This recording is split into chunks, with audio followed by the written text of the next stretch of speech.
Hello. Welcome to my channel. I am Asfo.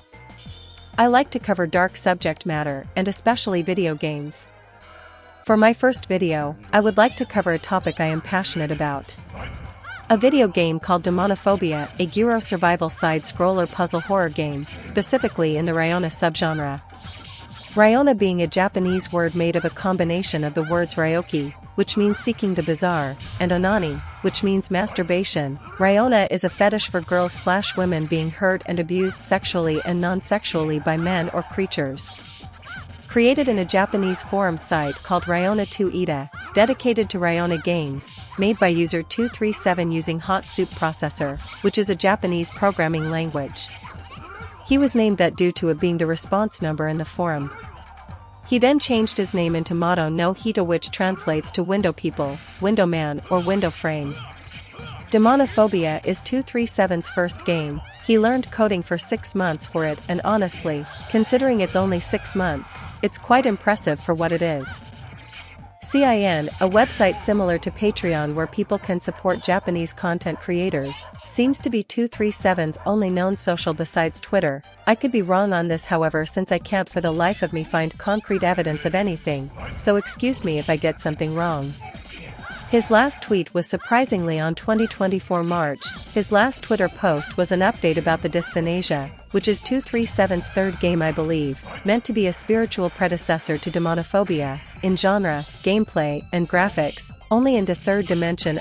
His second game being a Demonophobia sequel called Xenophobia, which got cancelled in beta form, and the beta is only accessible by using a fucking Japanese version of Windows XP, and 237 never clarified why he cancelled it. He took massive inspiration from another Ryona gyro game where you play as a child. Trust me, there's more of those than you think. Called Splatter School. Released alongside a reimagined, which I can't find anything about, and a file named omake.txt, which describes Demonophobia's story, and speaking of which. Demonophobia is about 14-year-old high schooler, Sakuri Kunikai, and her journey. It was a normal night for the Kunikai family. Sakuri's father was reading newspapers, sister was playing, and her mother was cooking. Sakuri came home upset that day from all the bullying happening to her in her school. On her way home, she came across a book dedicated to magic, and she foolishly wanted to cast a spell on the people that bullied her. She wasn't even sure that it would work, and unfortunately, it did. An explosion happened, and it resulted into a massive house fire. 3 a.m., Mr. Kunikai survived. In 30 minutes he moved away from town. They couldn't find anyone else in the family, until a woman walking her dog saw something on the floor 300 meters away from their house, something that resembles a human finger. The woman reported it to the authorities. 12 p.m., at noon, a police officer patrolling the area found a brutally and utterly destroyed body near the area. They couldn't identify it at all. Only thing they could identify is that the body belonged to a woman in her 30s and 40s. Her face was completely torn off and her limbs severed. Her face was found at a completely separate location. The finger, in fact, did not belong to the 40-year-old lady. It belonged to someone young. The corpse was Sakuri's mother, and the finger belonged to Ri/Eri Kunikai, Sakuri's sister. They were both sacrificed for the ritual, and yet Sakuri is missing to this day. Sakuri wakes up, not in her room, but in a dark, cold labyrinth, filled with dry walls, and even colder silence. She finds a key in a crack in the wall, and uses it to open the door, and what awaits her is much, much worse. So, I will let you let all that sink in for now. Let's gameplay. The gameplay is, like I said, survival puzzle based. It's very trial and error. The entire game is usually you encountering something that kills you and results into a gruesome death. Figure out what killed you, do a little problem solving, and you are set for the next objective. You move with the directional keys. Sometimes there are items like keys hidden under tables, or cracks in walls, or just anywhere. Overall, you can press a button to pick between them in your inventory, but you mostly avoid enemies by crouching or hiding or sneaking. You can also run, which is very convenient. It's trial and error simply to show off the gruesome animations, something similar to how porn side-scroller games show off finishers and stuff like that, and both are meant to arouse. However, some are completely oblivious to the fact this game is a hentai game, or they know and they are completely coping with it by making up excuses or bad arguments defending it. It is unfortunate that the criticisms of this game are always so cliché. So, criticism number one that I hear the most often: the game is too violent. This one is honestly hilarious to me, because most of the people who make this criticism seem to be very hypocritical. Because not just in the Western world, but in gaming history in general, violent, over-the-top, gory video games were always rewarded. The most common argument I have seen is violence in video games is okay when it's done to soldiers or adults, so why is this bad? Which seems to be a good argument if you are a dumbass. Simply put, violence/gross out in games and fiction is okay in all contexts unless 1. It's unneeded and is only there for shock value. 2. It's meant to arouse, and no matter how you see demonophobia, it falls under one or both.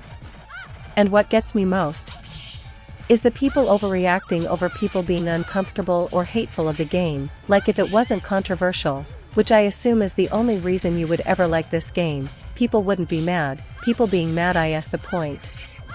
Some others say, it's a fictional girl, it's not that deep, and I don't even need to reply to this, I just have to see these people's digital footprint.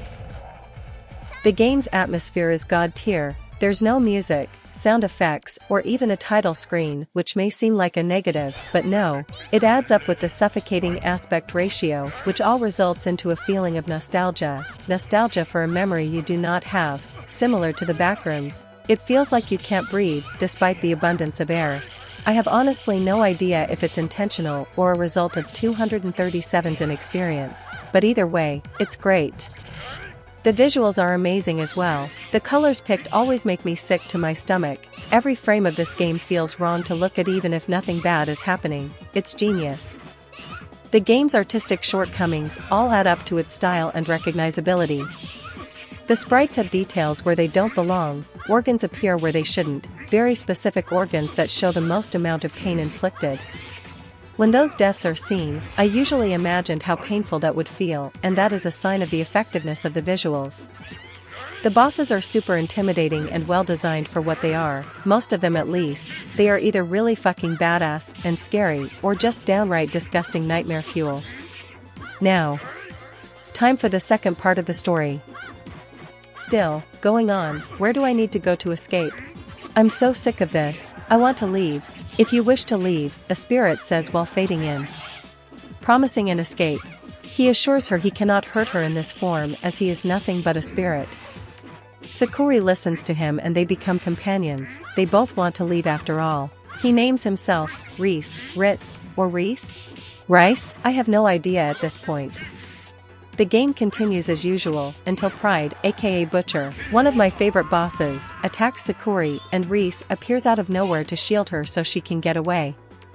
Whilst saying the following: I won't let you get killed. It wasn't easy to get you there. Which only makes you question his intentions. Everything he said up to this point was always self-centered. Right before all this happened, Sakuri entered a room that looks identical to her home, hearing the soft embrace of her mother's voice calling Sakuri. Dinner is ready. Hurry up. Those words that Sakuri originally thought were mundane, now carry such weight after being starved from hearing any human voice for what it felt like years. Sakuri recounts how scary it all was, and goes to eat dinner and... Mom? Her mom is cannibalizing another person. Her mom is cannibalizing another person. Her mom is cannibalizing another person. Her mom is cannibalizing another person. Her mom is... She has no face. Sakuri is shook to the core as the bliss and relief she felt all disappeared into the air, turning into fear, the worst fear she ever felt. The thing that resembles her mom keeps saying phrases that pain Sakuri, reminding her of what once was her mother. Bad child. Dinner is ready. I just couldn't resist. Once you get out of this room, the house stops looking like how it did. Now it's even more disgusting than the previous rooms. You find a rusted key, you take it and open a room called study room. And inside of it, you see the mangled corpse of your own sister, and she has no hands, or arms really. She looks surprisingly young, like way too young, way younger than Sakuri, which is stated to be 14. On the wall, the words "Big Sister" are written with an arrow directing to a drawing of a decapitated and severed body. And then Reese appears once more and then says, "You look like you're okay. That should be a cause for celebration, but what's the matter? Your face looks pale, Mom." Ari, too, everyone transformed into something terrible. An illusion. Huh? What you saw was your transformed mother and sister, correct? Why? This is property of the maze. It creates all these illusions to draw you into despair. But I don't believe that, not one bit. We already know that Sakuri's mother and sister are dead in real life and the ritual sacrificed them. He is lying for some reason. He is trying to make Sakuri push on as if it benefits him, but if it benefited them both, he would find no need to lie, and him protecting her from being hit and dying in the process is even strange, because it further dilutes his intentions. He is dead anyway, not like it matters anymore. She promises Reese that she will keep going no matter what because of how he helped her. I would like to take a pause to describe a few elephants in the room. Since bosses in this game are based on the 7 deadly sins, there's one based on lust, which makes Sakuri start masturbating if he pleasures her too much. He also looks like female genitalia. Multiple creatures actually look like that. His second form is a weird butterfly thing that looks like a vagina and shoots zygotes at Sakuri. Considering Sakuri's age, I think it's a surprise to no one. I think it's weird that they had to include the masturbation mechanic in, let alone the last 20% of the game that you spend completely naked. Or the many puzzles that require you to piss somewhere or even piss yourself to complete. These decisions are honestly enough proof in my opinion to show that this game is fetishistic in nature. I don't even have to mention the trap/animations that are sexual for no particular reason. I will expand on this later. For now, let's finish this hellish story up, shall we? Throughout the game, you see shadow people, which seems irrelevant but it's not. They are called unknown in the game's files. Fast forward to the end of the game, after defeating Pride's Spine. Yeah, where this game heads at some point. He is probably the second hardest boss fight in the entire game, second to. This place is... Ah, finally, you've arrived. That sound! Ritz! This is great! You're alright! I won't be killed by the likes of that puppet. Ritz!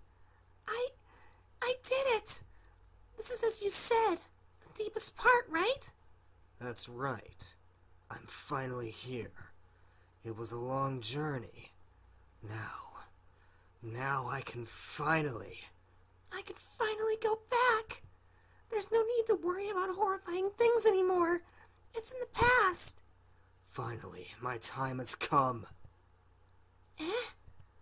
I can finally say farewell to this absurd labyrinth. Finally. Ritz, did you find a way out too? In that case, let's go together. No, Sakuri. Not together. Huh? I don't understand what you're saying. You will remain behind. What?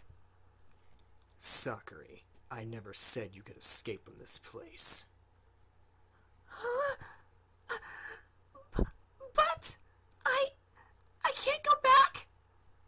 From the beginning, there's never been a way for you to escape. But I've already worked so hard. Though it was terrifying, though it was grueling, I endured it until now. I nearly died. I relied on myself to pass. Ah, that's right. You did rely on your own strength to come here. However, the truth is that you never needed to worry about death. This realm has no concept of death. What are you saying? I've been saying it from the start. There is no way that you will die in this realm. If your body is turned into shreds, it will continue to suffer. You can't even die to escape this. Although you won't remember, I've resurrected your broken body, erased your memories to let you take on the labyrinth. using the rules laid down by those people. Those people? Is he talking about the shadow people? From the start, time and time again. Don't make me repeat myself. There is no way you can escape. It is impossible. Then, Ritz, you tricked me! You told me I could leave! You used your lies to... It's hard for you to understand. Wasn't this what you wished for? I simply went to fulfill it. Think back. How did you get here? What did you do?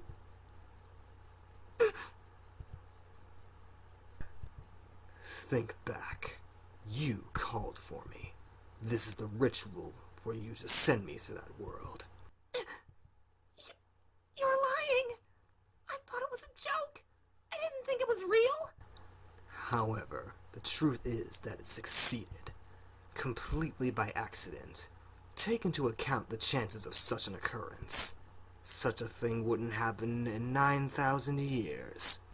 And so, you fight Reese.